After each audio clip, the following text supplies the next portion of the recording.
Oh boy, guys, Joe with Joe's Gold Garage. Look what I have found.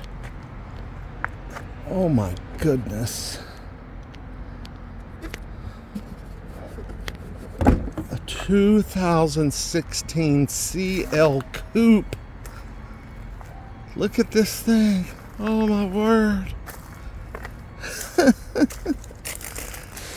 Such terrible state of repair.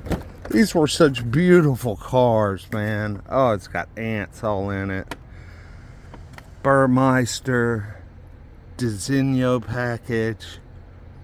Man, the seats look pretty dang good. Wow. Wonder what happened to it.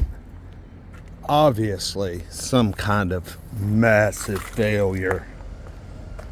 It's debadged, so I don't know what model it is.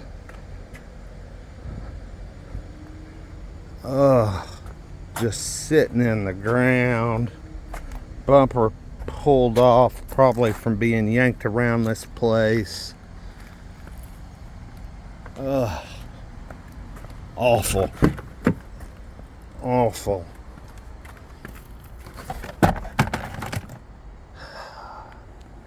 Dang.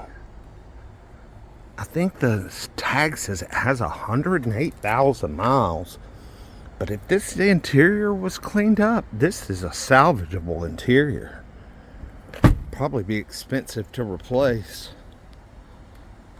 But oh my word, I just wanted to get this for you guys. Unbelievable. I wonder if I could even pop the hood. Let's see. Yeah. Let's see what's under here. I don't know if I can tell what's under here. But V8. So not a V12. Twin turbo V8. Probably a 4.7. It's a monster, I know that. I know it makes the power. Such a shame. Beautiful car. Anyway, we'll see you next time. Peace.